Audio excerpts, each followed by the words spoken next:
Chapter 2: The Living World. There are many kinds of plants and animals around us. They show some similarities and some differences.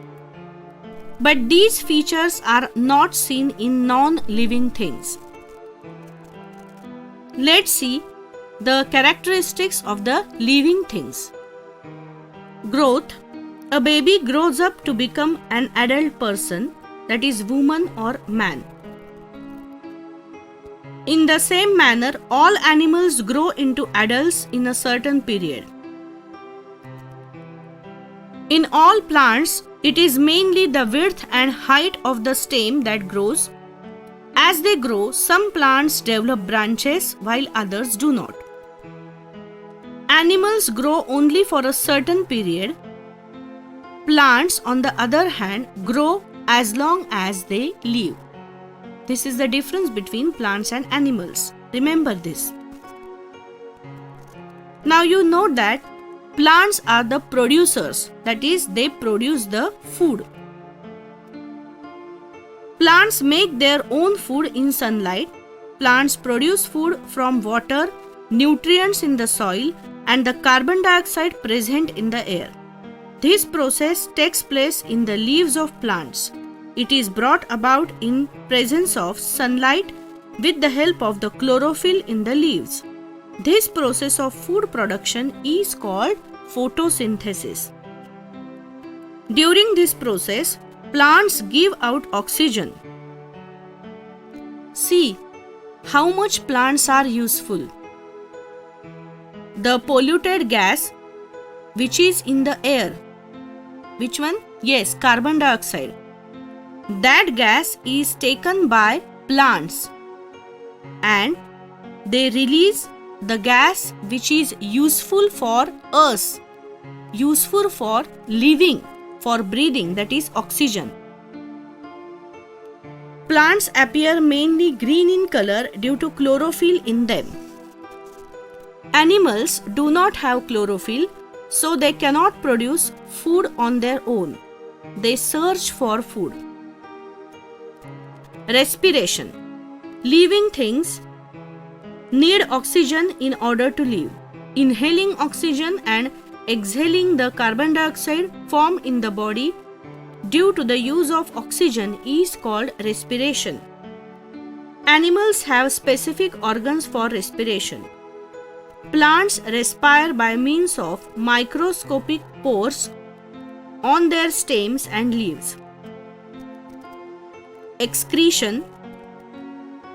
Waste substances are formed during many processes that take place in the bodies of animals. These are called excreta, and the process of eliminating them from the body is called excretion. Animals have specific organs for excretion. Plants too excrete. For example, some plants shed leaves in a specific season. Waste substances stored in the leaves of plants are shed along with the leaves. Plants excrete water in the form of vapor. Let's see next character. Responsiveness to stimuli and movement. Living things act in various ways when responding to a stimulus. The movement or the change taking place in a living thing at such a time in their response to a stimulus. An event that occurs in our surroundings is a stimulus. The ability of living things to respond to a stimulus is called their responsiveness to stimuli. For example, a creeper planted in courtyard leans towards a support, or a potted plant placed in a window grows towards sunlight. Reproduction. The process by which a living thing generates a new living thing like itself is called reproduction or procreation. At a certain stage of life, living things become capable of reproduction. After the reproduction stage, their organs become weak and still later their life comes to an end. In other words, living things die. Now let's see the cellular structure in living things. Living things are made up of small units called cells. All the actions and processes in the bodies of the living things are brought about with the help of these microscopic cells. Some living things are made up of single cell. They are called unicellular organisms. Uni means single, only one cell is present. On the other hand, the living things that are made up of many cells are called multicellular organisms. Multi means many. Now, amoeba is the example of unicellular organism. It has only one cell in its body. And what are the examples of multicellular organisms? Man, cow, mouse, cockroach, elephants, etc. Useful living things. Now, plants are used for household as well as industrial purposes. Example: fenugreek, potato, bhendi, apple, banana, they are used as food, while adulsa, hirda, behda, asparagus, they are used as medicines. Also, animals are useful to us. Dogs, cats, cows, buffaloes, they are kept for domestic uses. Fish, sheep, fowl are used as food, while animals like horses, oxen, camel, they are useful in various occupations. Earthworm is very useful in agriculture. Earthworm is called farmer's friend. Harmful living things. Mosquitoes and flies spread diseases. Cockroaches, mice, rats, they destroy our food. Fleas, ticks also spread diseases. The bites of poisonous lizards, spiders, snakes, scorpions can even cause death. Like animals, plants are also harmful. Pods of the nettle, colocasia leaves cause itching. Plants like oleander, lantana have strong odors. The datura plant is poisonous. Uncontrolled growth of fungi and algae in water pollutes drinking water and may cause of diseases. Exercise. Write the answers to the following questions. What are the differences between plants and animals? Plants prepare their own food with the help of sunlight and chlorophyll, so they are called autotrophs. Animals cannot prepare their own food. They obtain food from plants or other animals, hence they are called heterotrophs. Plants show some movements, but they cannot change their place on their own. Animals can change their place on their own. Plants show growth till they are alive. Animals show growth only till a specific period. Plants have chlorophyll and they can perform photosynthesis. Animals do not have chlorophyll, thus they cannot perform photosynthesis. Plants use minute pores situated on their leaves and stem for respiration.